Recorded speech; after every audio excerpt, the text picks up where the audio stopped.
नमस्कार, मैं हूं एडवोकेट डॉक्टर अजय कुमार पांडे और फिलहाल इस वक्त आप देख रहे हैं व्यू नाउ का हमारा स्पेशल एपिसोड। जी हां, व्यू नाउ घोटाला, ईडी की चार्जशीट और Sukhwinder Singh Kharoor director main accused. वैसे ईडी की नजर में सुखविंदर सिंह खरूर मेन एक्यूज्ड नहीं है। करूंगा उसका खुलासा, फिर ईडी की नजर में मेन एक्यूज्ड कौन है अपनी अगली पेशकश में। लेकिन फिलहाल व्यू नाउ घोटाला, ईडी की चार्जशीट और सुखविंदर सिंह खरूर का कबूलनामा, और इन सब के बीच सबसे बड़ा सबक इन्वेस्टर्स के लिए क्या है। जी हां दोस्तों, मैं हूं doctor Ajay Kumar Pande, advocate supreme court of India, और आपके सामने लाता हूं बड़े बड़े केसों की अंदरूनी हकीकत। उसी श्रृंखला में आज लेकर फिर पेश हूं view now case, view now money laundering case, PMLA case, जो फिलहाल जालंधर की अदालत में चल रहा है और जिससे ऐसा बताया जाता है कि 1.25 लाख से 1.5 लाख लोग प्रभावित हैं। वैसे न ईडी मानने को तैयार है कि इससे प्रभावित लोगों की संख्या 1.25 लाख से 1.5 लाख है, और न ही इस केस के मुख्य आरोपी सुखविंदर सिंह खरूर ने अपने कबूलनामे में यह कबूला है कि टोटल इन्वेस्टर्स की संख्या 1 लाख, 1.25 लाख या 1.5 लाख है। वो संख्या क्या है इस पर भी करूंगा बात, और ऐसे ही कई चौंकाने वाले खुलासे आज होंगे यहां इस एपिसोड में, अगर आप तैयार हैं। तो आइए हम सबसे पहले बात करते हैं कि पीएमएलए एक्ट में व्यू नाउ केस में जो तगड़ी कार्रवाई ईडी ने की है।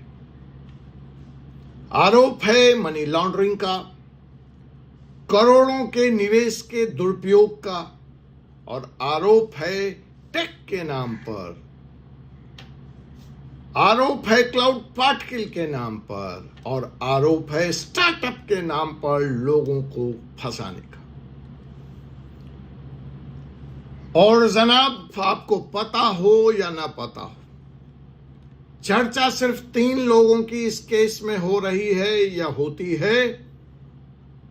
सुखविंदर सिंह खरूर, उनकी पत्नी डिंपल खरूर, जो अब तक सिर्फ पत्नी के तौर पर चर्चा में शामिल थी, लेकिन ईडी ने उन्हें भी मुख्य मास्टरमाइंड माना है।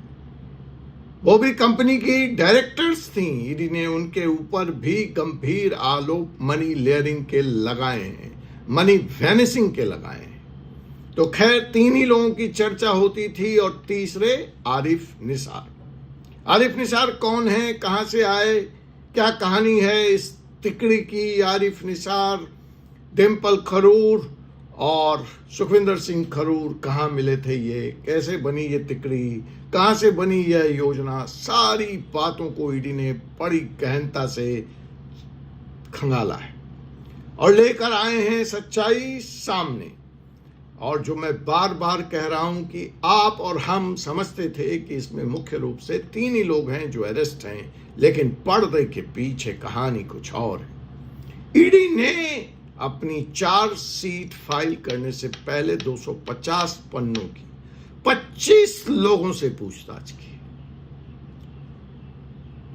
इन्यूमरस अकाउंट्स खंगाले, 100-150 से ज्यादा अकाउंट्स खंगाले हैं। सबका ब्यौरा देना यहां संभव नहीं है, फिर भी मैं कोशिश करूंगा कि जितना ज्यादा से ज्यादा डिटेल्स आपको उपलब्ध करा सकूं इस एपिसोड में या इसके आने वाले एपिसोड में जरूर उपलब्ध कराऊंगा, क्योंकि बात यहां सिर्फ व्यू नाउ के इन्वेस्टर्स की नहीं रह गई है। अब ये बात पूरे देश में टेक के नाम पर चल रहे धोखाधड़ी को एक्सपोज करने का है। बात इस वक्त देश की युवाओं को जागृत करने का है कि ऐसे चौंकाने और ग्रांटेड प्रॉफिट देने वाले, क्विक प्रॉफिट देने वाले स्कीम से सावधान। ठग न जाने किस भेष में आएंगे और आपका पैसा उड़ा ले जाएंगे। चेहरा बदला होगा, नाम बदला होगा, टेक्नोलॉजी बदली होगी, लक्ष्य एक ही होगा, ठगी। तो इसलिए यह वीडियो सिर्फ व्यू नाउ के लोगों को नहीं देखना है, देश के उन तमाम लोगों को देखना है जो ऐसी स्कीम्स के शिकार आए दिन होते रहते इस साइबर, इस डिजिटल युग में। तो साहब, जैसा मैंने कहा कि ईडी ने 25 लोगों से पूछताछ की है, कई कंपनियों को समन भेजे गए और अंत में गिरफ्तारी हुई। व्यू नाउ के कर्ता धर्ता सुखविंदर सिंह खरूड़ की, डिंपल खरूड़ की और आरिफ निसार की। यह वीडियो सिर्फ कानूनी नहीं है, यह एक चेतावनी है, खुली चेतावनी है इन्वेस्टर्स के लिए। ईडी की जांच के अनुसार इस केस की शुरुआत कहां से होती है? इस पूरे मामले की शुरुआत होती है नवंबर 2024 में नोएडा से, जहां पहली एफआईआर दर्ज हुई। एफआईआर के तुरंत बाद ईडी एक्शन में आई और 11 दिसंबर 2024 को पहला समन भेजा सुखविंदर सिंह खरूड़ को। अब यहां पे जरा रुकना पड़ेगा।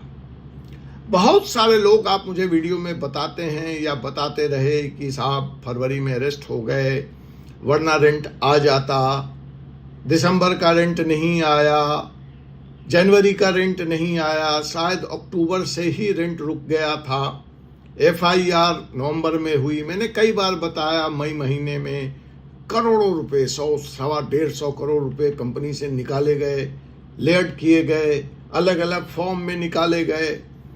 तो जब पहला समन आता है 11 दिसंबर 2024 को, उस समय भी खरूड़ साफगोई से, ईमानदारी से इन्वेस्टर्स के बीच प्रस्तुत नहीं होते और अपनी परेशानी का जिक्र नहीं करते। यही झूठा आश्वासन, रेंट आ जाएगा, अब आ रहा है, कब आ रहा है, कल आ रहा है, परसों आ रहा है, सारी जांच पूरी हो गई है, हम सब हैंडल कर लेंगे, चलता रहा।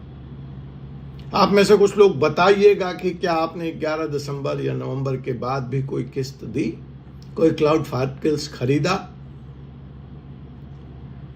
तो उनका केस डिफरेंट होगा।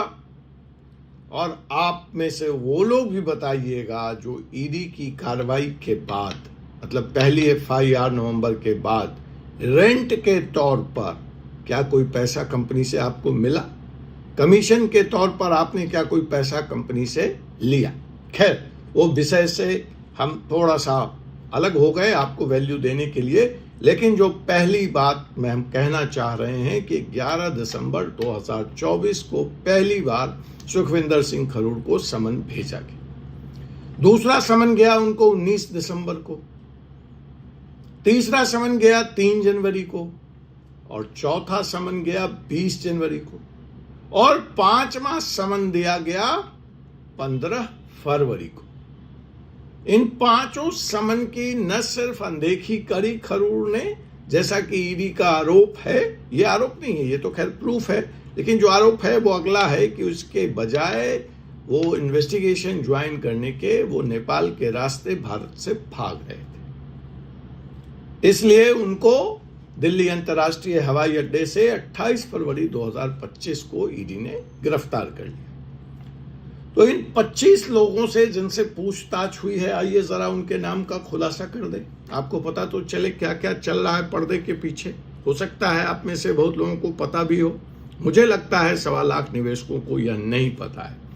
तो ऑफ कोर्स, जैसा कि आप जानते हैं, सुखविंदर सिंह खरूड़ से पूछताछ हुई, डिंपल खरूड़ से पूछताछ हुई, आरिफ निसार से पूछताछ हुई, धनंजय झा से पूछताछ हुई। अब ये धनंजय झा कौन है, कंपनी में क्या करते थे, इस पूरे प्रकरण में इनकी भूमिका क्या है, यह किसी अगले वीडियो में, जब मैं इन 25 लोगों की कुंडली आपके सामने रखूंगा। अभयदीप सिंह मुट्ठी जी से पूछताछ हुई, बैस डायमंड्स, जहां से ये 30 करोड़ का सोना खरीदा गया, उसके ऑनर से पूछताछ हुई। लुधियाना के एक लोकल ज्वेलर्स चौहान ज्वेलर्स से पूछताछ हुई। प्लान डॉट प्राइवेट लिमिटेड के निदेशकों से पूछताछ हुई। जय भगवान मित्तल जो कंपनी का अकाउंट्स देखते थे, मित्तल ब्रदर्स, मित्तल एसोसिएट्स, उसके डायरेक्टर्स, उसके कर्ता धर्ता जय भगवान मित्तल जी से पूछताछ हुई। पिक्सोमैटिक एडवर्टाइजिंग से पूछताछ हुई, उनके निदेशकों से पूछताछ हुई। मैन एकल टेक्नोलॉजीज के निदेशकों से पूछताछ हुई और इसके अलावा कई टेक्निकल्स और फाइनेंशियल पूछताछ और फाइनेंशियल पार्टनर से भी कंपनी के विस्तृत और गहन पूछताछ हुई। यह पूछताछ पीएमएलए की धारा 50 सबसेक्शन 2 और 50 सबसेक्शन 3 के तहत हुई, जिसमें ईडी को पूरा अधिकार प्राप्त है दस्तावेज मांगने का, बयान दर्ज करने का। कई समन के बाद ये लोग ईडी के इन्वेस्टिगेशन से नहीं जुड़े। अब उसका ब्यौरा देने का वक्त यहाँ नहीं है, लेकिन अंततः इन लोगों ने अपना स्टेटमेंट रिकॉर्ड कराया। कई लोग हाजिर हुए और कई लोगों ने स्टेटमेंट भेज करके अपने रिप्रेजेंटेटिव के माध्यम से रिकॉर्ड कराया। वैसे सेक्शन 50 में रिप्रेजेंटेटिव अलाउड नहीं है, लेकिन अब वो डिटेल्स में जाना पड़ेगा, देखना पड़ेगा। जो उपलब्ध दस्तावेज हैं मेरे पास वो स्पष्ट नहीं है इस बारे में। अब देखिए, जो पीएमएलए का कानून है वो और कानून से थोड़ा अलग हटके है। तो इस पूछताछ के दरमियान इन सारे जो एक्यूज्ड अभी फिलहाल 3 ही बनाए गए हैं, पूछताछ इन सब लोगों से हुई है, तो उसका पूरा का पूरा मौका एक्यूज्डों को दिया गया। तीनों एक्यूज्ड आरिफ निसार, डिंपल खरूर और सुखविंदर सिंह खोर को, कि आपके ऊपर जो आरोप लगा है आप सिद्ध करें कि वो आरोप गलत है। तो जैसा कि मैं बता रहा था कि यहाँ पे कानून का एक बहुत विशेष पहलू सामने आ जाता है, पीएमएलए की धारा 24। इस सेक्शन के मुताबिक जब किसी व्यक्ति के खिलाफ मनी लॉन्ड्रिंग का आरोप होता है तो यह उस व्यक्ति की जिम्मेवारी होती है कि वह साबित करे कि उसने जो पैसा कमाया है, उसके पास जो पैसा है, उसका जो सोर्स है वो लीगल है, वो वैध है। यानी यहां पर कोर्ट या कानून आपको गिल्टी मान लेता है पहले दिन से ही, आरोप लगते ही। गिल्टी अंटिल प्रूवन, एकदम उल्टा बोझ। दूसरे केसों में होता है कि इनोसेंट अंटिल प्रूवन गिल्टी, जब तक दोष सिद्ध ना हो आप निर्दोष हैं। यहां पे उल्टा चलता है, आप दोषी हैं जब तक आप अपने को निर्दोष साबित ना कर लें। तो यहां सेक्शन 24 में सुखविंदर सिंह खरूर के बयान तक मैं सीमित हूं आज के अपने इस एपिसोड में। सुखविंदर सिंह खरूर की तरफ से कोई ऐसी पेशकश, कोई ऐसी दलील, कोई ऐसा साक्ष्य नहीं प्रस्तुत किया गया जिससे कि उनके ऊपर जो आरोप लगा था उससे वो दोष मुक्त हो सके।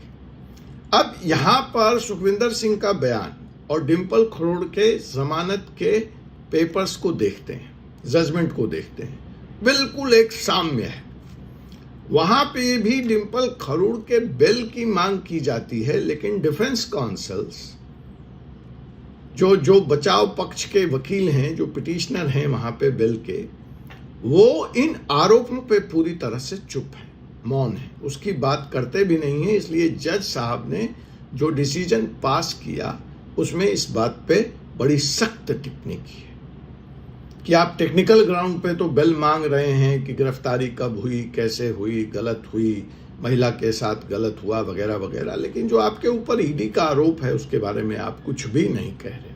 खैर, वो आज का मौका नहीं है, वो आज का हमारा विषय नहीं है। तो साहब, ईडी ने आरोपियों को यहां पर before going to court, just after arrest, पूरा मौका दिया कि वो आप अपने को निर्दोष साबित करें, लेकिन ज्यादातर मौके पर एक्यूज्ड या तो चुप रहे या सहयोग करने से इनकार कर दिया। यही कड़ी, जैसा कि मैं कह रहा हूं कि डिंपल खरूड़ के जमानत याचिका में कंटिन्यू है। वहां तो आपको अपने वकीलों को ब्रीफ करना था। चलिए यहां मैं मान लिया स्ट्रेटेजिकली ईडी के सामने आप ज्यादा बोलना नहीं चाहते थे, बचाव करना चाहते थे, लेकिन अपने वकील को तो आपको बताना चाहिए था और पिटीशन में वो बातें आनी चाहिए थी। हालांकि ये मेरा विषय नहीं है, हर वकील का अपना काम करने का तरीका है, अपनी रणनीति है, इसलिए उस पर मैं कोई कमेंट नहीं करूंगा, मैं तो फैक्ट्स तक रहूंगा। तो डिंपल खरूड़ की जमानत याचिका में भी आपने देखा कि पूरी की पूरी याचिका टेक्निकल ग्राउंड्स पे आधारित थी। और फिर मैं कह रहा हूं, अब ये किसी रणनीति का हिस्सा हो सकता है या यहां पर यह मान लिया जाए कि वास्तव में, जैसा कि आप कुछ दर्शक हमारे कमेंट के माध्यम से हमको बता रहे हैं कि कंपनी के पास देने के लिए, बताने के लिए कुछ नहीं। अगर होता तो अब तक ये केस निपट जाता। खैर, इस स्टेज पे मैं कोई प्रीमेच्योर जजमेंट पास नहीं करना चाहता हूं। Let's leave it to trial and let's see further.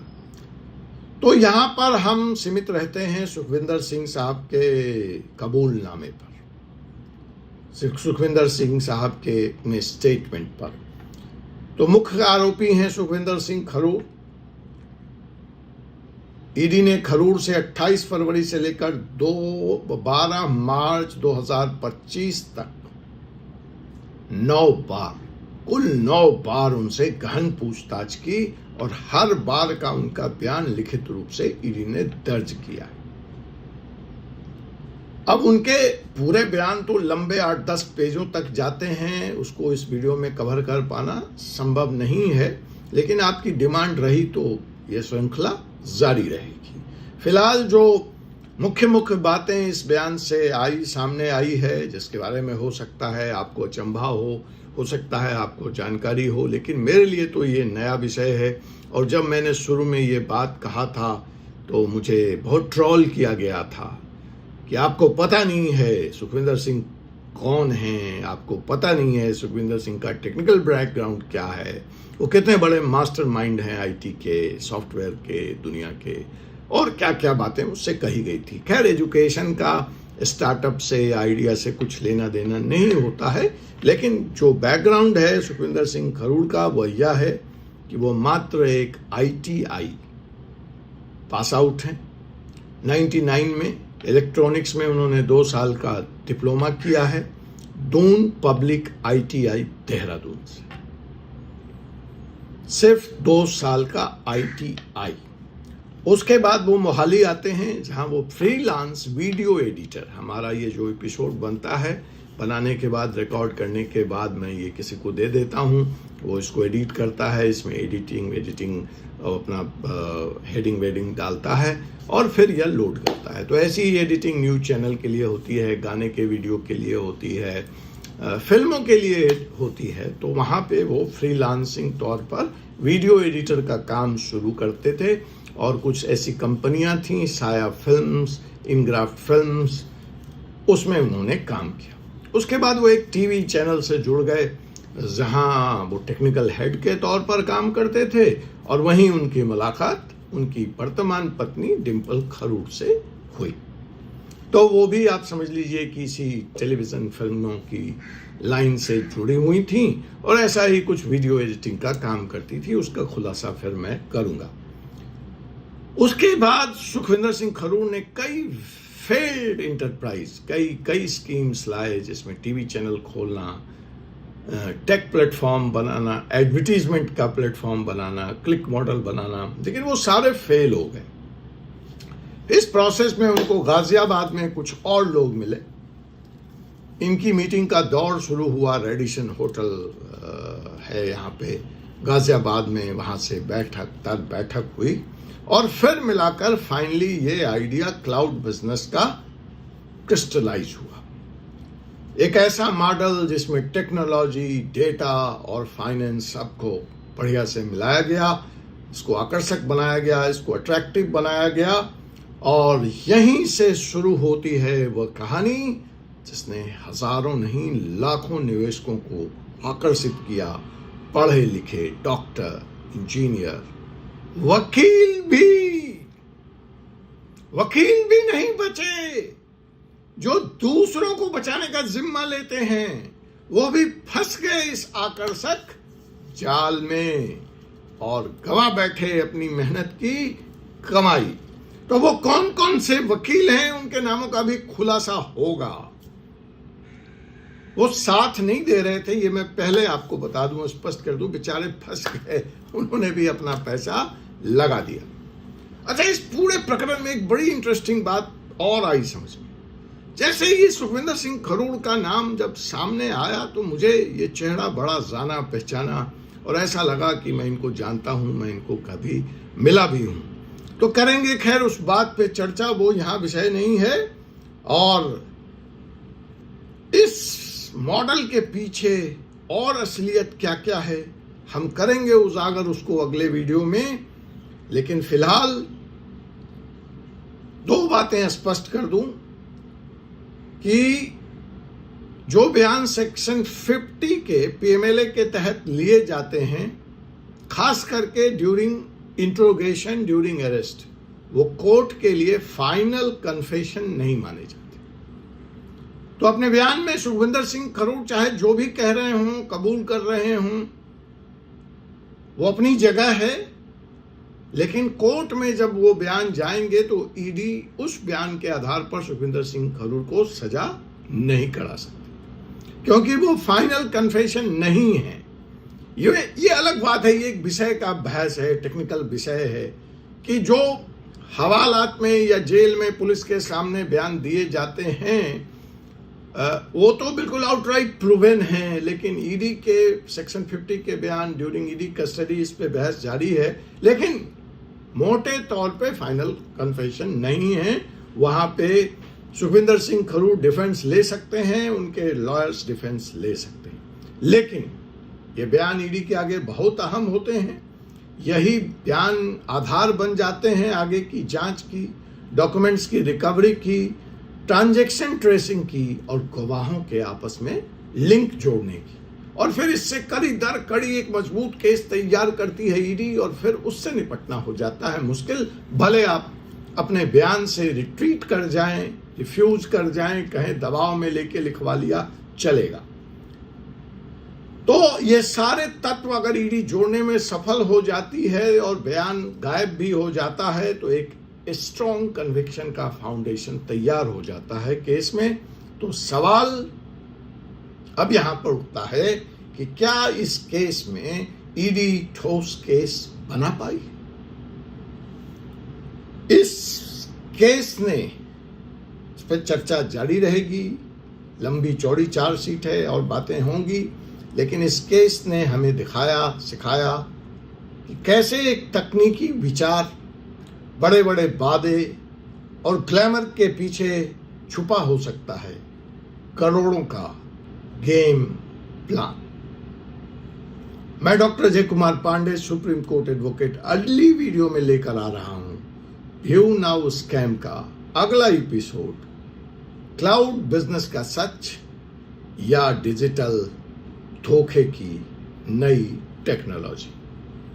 तब तक के लिए इस वीडियो को लाइक करें, अपने दोस्तों और फेलो इन्वेस्टर्स को शेयर करें, चैनल को सब्सक्राइब करें ताकि अगली बार जब कोई टेक बेस्ड ड्रीम आपके दरवाजे पर आए तो उसकी लीगल ऑडिट करिए, उसकी लीगल जांच कीजिए, उसकी जांच लीगल चश्मा पहनकर कीजिए। नीचे कमेंट करें, क्या आपको लगता है कि यह मामला सिर्फ चंद लोगों की चाल है या पूरी इंडस्ट्री की कोई भारी कमी की तरफ यह मामला उजागर करती है? जय हिंद, जय भारत, जय संविधान। सतर्क रहिए, कानून की नजर बहुत तेज होती है। आपसे पुनः मुलाकात होगी अगले एपिसोड में। तब तक के लिए मुझे doctor Ajay Kumar Pande, advocate, supreme court of India को अनुमति दीजिए।